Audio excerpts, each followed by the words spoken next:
I like to finish my spoons. Like I'd like to finish the final shape uh, with my knife before I carve the bowl portion.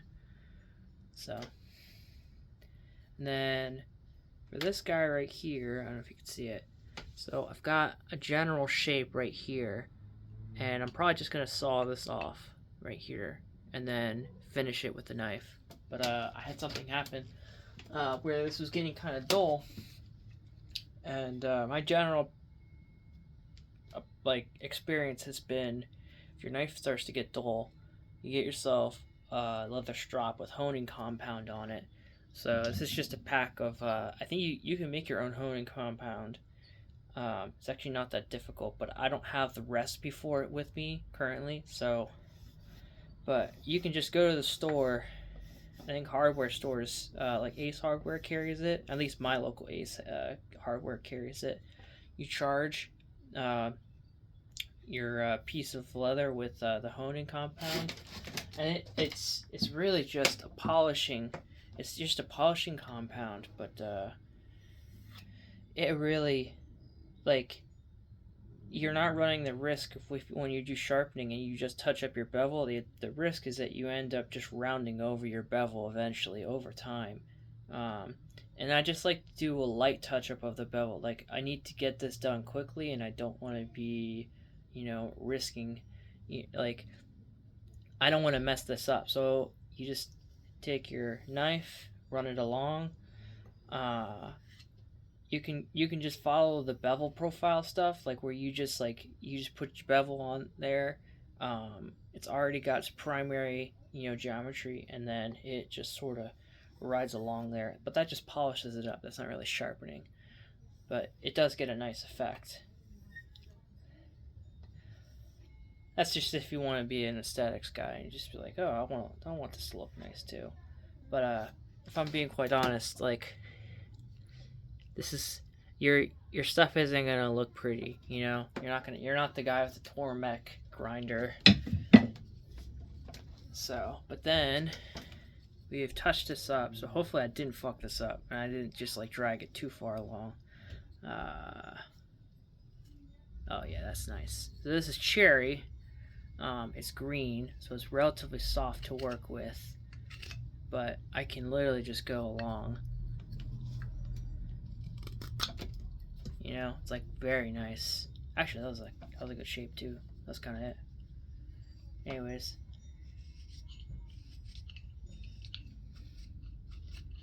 just wanted to do that, show the carving, show me stropping it. This is something that's it's like a skill to be able to get this good at finishing your spoons. Now I learned recently there's actually two types of knives. There's your carving knife and there's a finishing knife. And I'm using your general purpose knife, but I've only learned that they make finishing knives specific to it, but I've only seen guys just use these one type of knives, because they're just sloyd knives. They're not really I'm not really like a finish knife guy, so I might just make one. I have a leftover file somewhere. I might just make a finish knife, Not you're not asking for much here. Like you're really just asking a knife to do its basic things for you. You're not asking to do like a finished product. Like you kind of have your wood rasps for that, so. And that's what their purpose is. Their purpose is to make the spoon look nice. Not a lot of guys do it, but I do it, and that's my preference here. With the weight while this is all green, or to wait once this is dry, go over it with a wood rasp and refinish it with a spoon. So I cover it, when I say refinish, I cover this in wax and wait until it seasons, which is a couple days. Like once you're taking it down to this type of size, you are seriously just like letting the wood you are just taking the wood to like almost thin levels where once it dries out, it doesn't take that long. If you leave it in like a block form, then you're gonna be needing to wait a little bit longer. But when the smaller your size gets, the less time you'll have to wait for it to dry. And that's when I say dry. I just mean moisture content to leave the wood. You're also kind of like, you also want to be careful with the way you position your thumbs here, because again, you're using like an insanely sharp knife that's going to be slicing through wood like butter. So you can imagine what it does to your finger when it touches your fingertips. I've had it happen. I think no, this wound right here was that was from kindling, which funny enough, I watched a video on kindling incident, and the guy was explaining exactly what I had just done in that video. In his warning, he was like, "Hey, if you're kindling, just be careful not to do it while you're like super exhausted, because you will make a mistake when you do that." And I was like, "I'll never do that." And then I did it, and I was like, "Huh." I did it exactly the way he described it. So, but you only make those mistakes once. You should never run the risk of repeating an incident. Same thing with I had a knee injury where I hit my knee with the tip of an axe blade, and I learned that it's really where you position your legs when you're carving, stand carving. Like, you run the risk of your axe just sort of flying and missing, and it goes right into your legs. So same principle. Like, you only need to make that once, and then you learn something else. You learn another way. Oh, this is so nice. So nice. I'm so glad I just dropped it.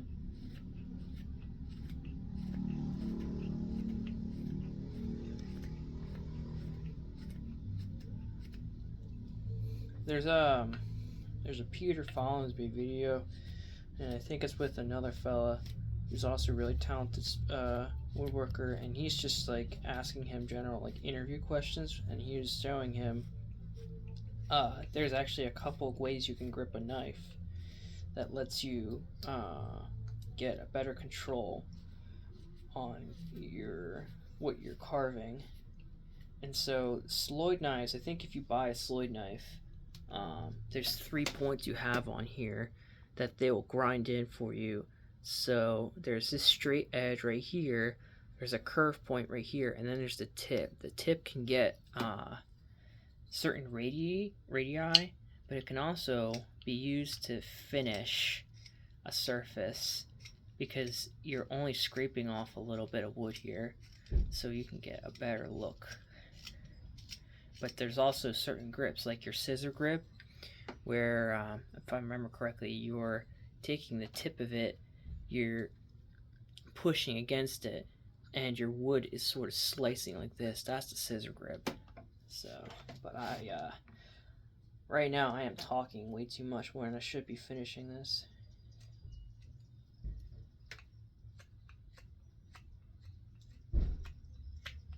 I've got a limited window here before I gotta go in and help with dinner, so I just want to get this done. Maybe I'll come back out, but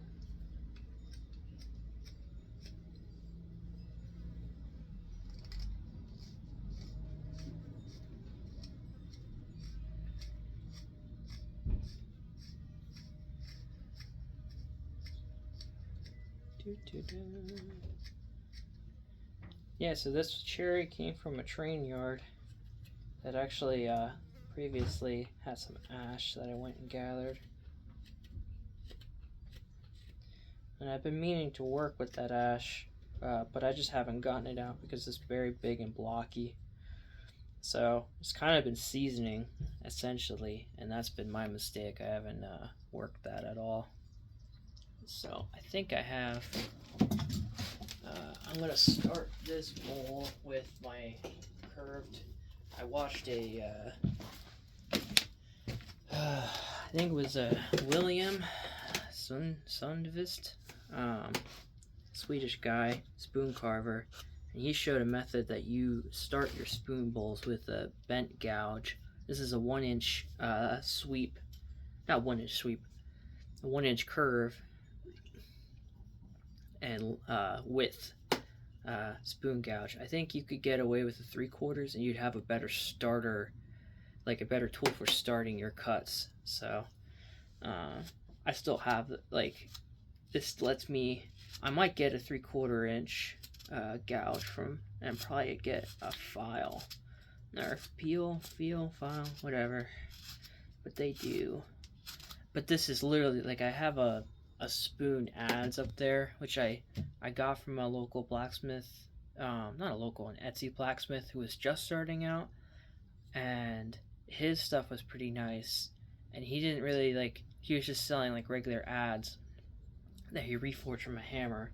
And that one, man, that guy, he is a genius for what he had ended up like accidentally making or purposefully making. I don't really know, but he made adzes for his own spoon carving, and then he eventually just became a blacksmith, and he makes some really nice stuff now. I bought his stuff early on. I was an early adopter, but he really did do a good job, and I hope he has a good day. Like, I hope he has a good life, honestly. Hopefully he is making better quality adzes. I hope he continues to make these spoon ones, because I think he figured it out. And my general thing that I've figured out is, like, if a craftsman doesn't use the tools, like a blacksmith isn't using their tools, you're just not going to get like a certain level of quality from it, you know, because there's just a different level to it. Like, okay, they understand the theory behind all of this, like what is a cutting edge tool, or what is a curved edge gouge doing, you know, and they've mastered it almost, so they kind of know how to tweak their designs. Now, something that I've ended up doing is I get really close to my fingers over here and my hand. You don't want this to touch your hands, obviously. You don't want this to come in contact, so I am holding it super close with this grip so that only this edge is coming out.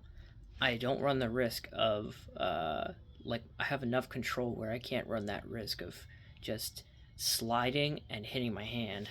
So, or my belly. I've had that happen before, but I was luckily stopped by the shirt. And I'm kind of guiding the spoon into the cut too.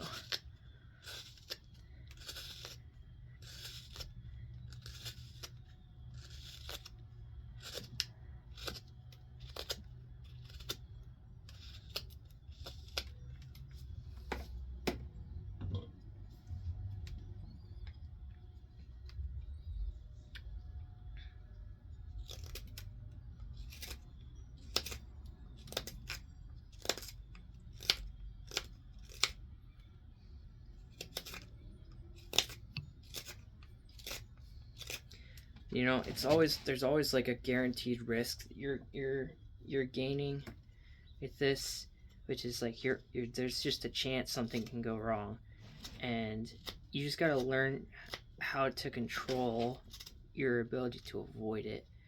So that's why I came up with the method of holding it like this, and I'm sure Willie did the same thing too. You can find his videos on YouTube.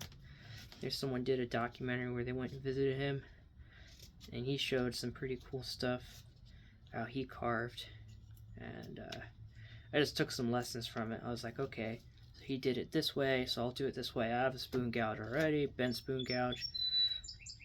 I used for cooks carving before I learned I probably needed something different for that.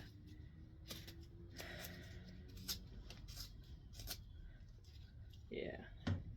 There's a certain point where you start your spoon bowl. We got 15 minutes, okay. Before you have to just switch to your hook knife. Your hook knife is good, but it's not good for starting cuts. It just isn't. Like, for me, I don't think it's a good idea to start your cut with one, because there's a chance it'll just slip and hit you in the thumb. And I don't think that's good. Risk associated with the reward.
We're still good here. You can check with the light or just natural sunlight if you're outside.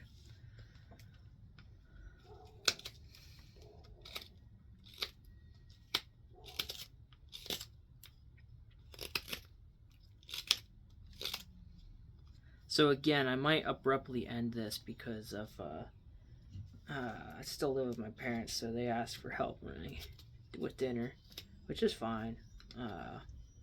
I generally don't like complain about it at all, and I actually don't mind it because I'm eating the same food.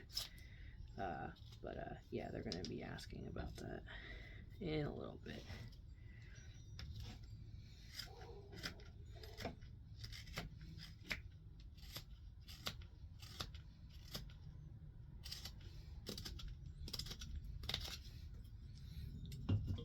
This is nice. This is way different than the one time I've done this this type of spoon.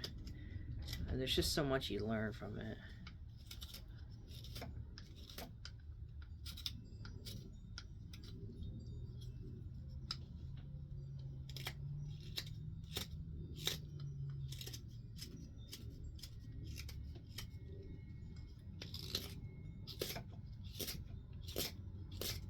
So I've also been sharpening some other spoon gouges up here. I've got a couple other ones.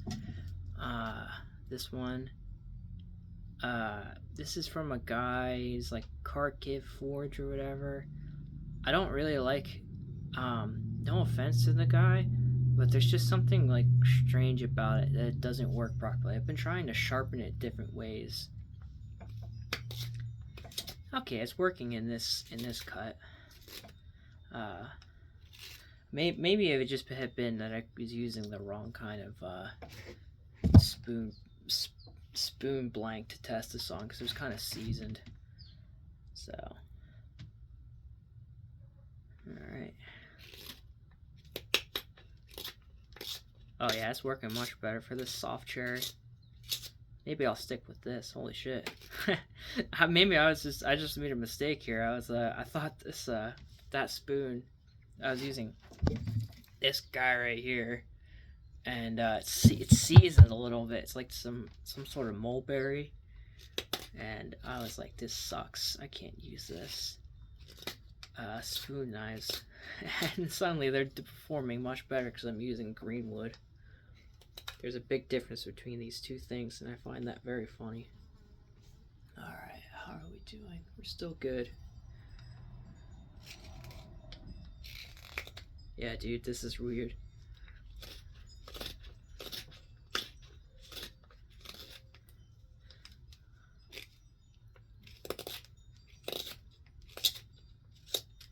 Huh, man. Oh, I might use the other spoon knives. I've got two-handed spoon knives because I thought I was going to be a bigger, not big time carver, just like carving like different shapes and different size spoons. But I don't really have like a setup for holding those, so you'd get that with a spoon mule. I don't have that. So I really describe this type of spoon carving gouge because you can see there's a bit of a difference geometry wise, like just slight. And like this is more a perfect circle, and I would say this is a finishing knife. This is a general purpose starting knife. That's really good for just getting rough carves. This one right here is good for finishing a surface because it's nice and rounded. So, but again, you should look at a tool like you can use it any way you want it, and I think that's a better way to think about it, similar to how there's finishing knives.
Oh yeah, this is a deep bowl. I like it.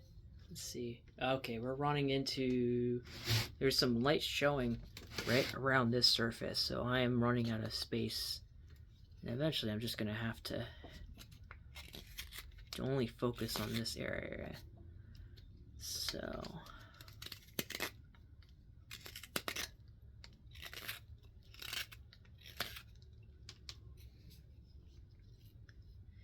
Okay. So we're going to get with this hook knife, because remember how I said general purpose?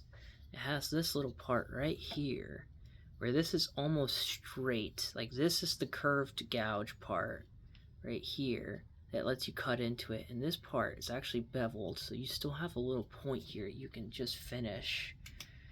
Like they really thought this through. I mean, I'm sure they did. They originally were, it's more a Niv, and they're a knife company. They do all sorts of stuff. So I'm sure they definitely thought this through.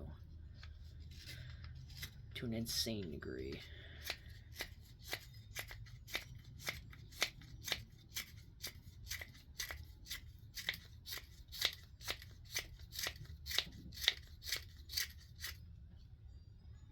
Oh yeah, baby.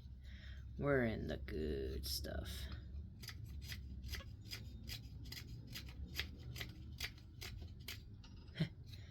There we go. Okay, so I think we're kind of reaching an end point here. Yeah, 23 minutes. So we've kind of got, so another thing I guess that they do is they actually cut this a little bit, and I might want to try the same way, where instead your bowl is just sort of like sweeping like this, and this part right here has a little sweep to it, so I might just try that.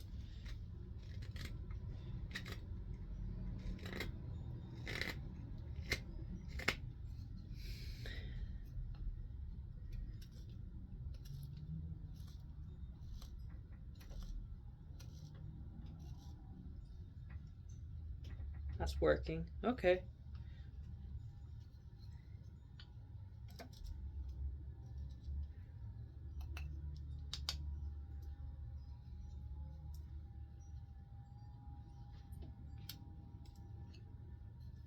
Oh, that's beautiful. That worked out perfectly.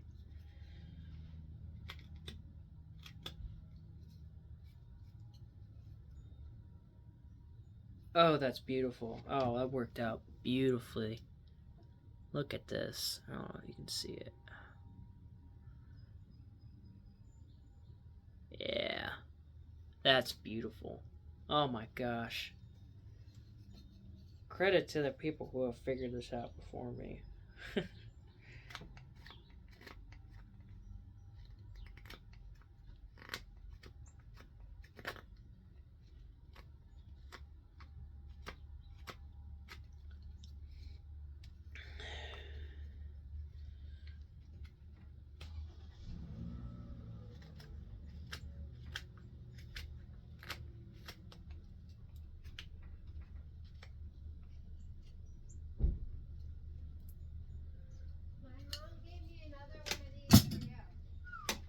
Beautiful. I'm gonna stick to this guy because it does a good job of also finishing.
Alright. I'm really happy with that. I'm gonna have to come back in and clean this up once dinner's ready.